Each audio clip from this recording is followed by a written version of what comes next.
তিন দফা দাবি পূরণ করার আশ্বাসে আন্দোলনের তৃতীয় দিনে কর্মসূচির সমাপ্তির ঘোষণা করেছেন জগন্নাথ বিশ্ববিদ্যালয়ের শিক্ষার্থী শিক্ষকরা।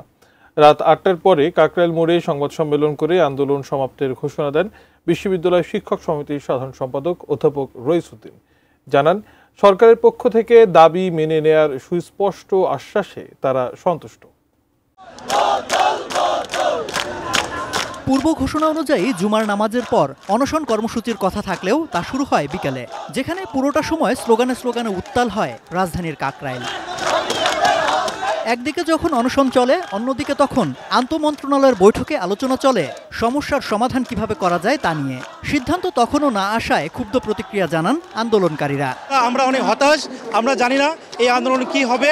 তো এই আন্দোলনের কোনো কিছু হলে সেই দায় সরকারকে নিতে হবে। যদি আমাদের দাবি মেনে না নেন, তাহলে দাবি আদায়ের আগ পর্যন্ত আমরা যারা গণ অনশন করছি তারা গণ অনশন করতে করতে মারা যাব।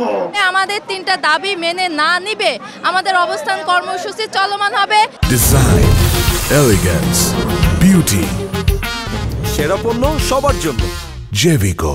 সন্ধ্যার পর ডিবির জিজ্ঞাসাবাদ শেষে ছাড়া পেয়ে সরাসরি আন্দোলন স্থলে চলে আসেন তথ্য উপদেষ্টাকে বোতল নিক্ষেপের ঘটনায় আটক শিক্ষার্থী মোহাম্মদ হুসাইন।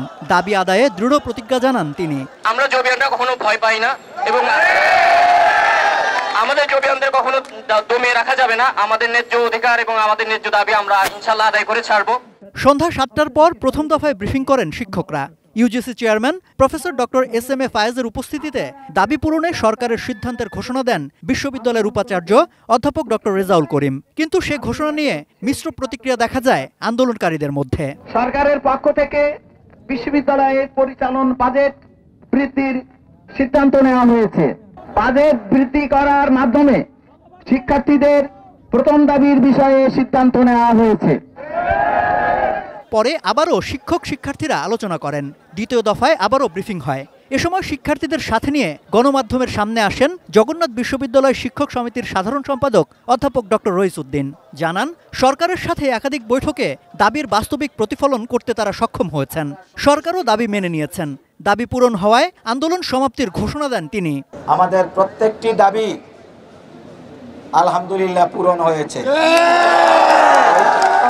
আমরা সন্তুষ্টি প্রকাশ করেছি।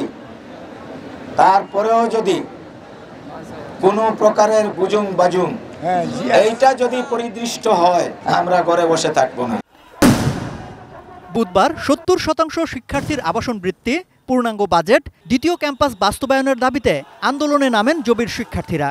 সেদিন দুপুরে প্রধান উপদেষ্টার বাসভবনের দিকে এগুতে চাইলে কাকরাইল মোড়ে আইনশৃঙ্খলা বাহিনীর সাথে তাদের সংঘর্ষ হয়। এতে বেশ কয়েকজন শিক্ষক শিক্ষার্থী আহত হন। সেদিন থেকেই কাকরাইল মোড়ে অবস্থান নিয়ে আন্দোলন অব্যাহত রাখেন শিক্ষার্থীরা। সম্রাট আনোয়ার, এটিএন নিউজ, ঢাকা।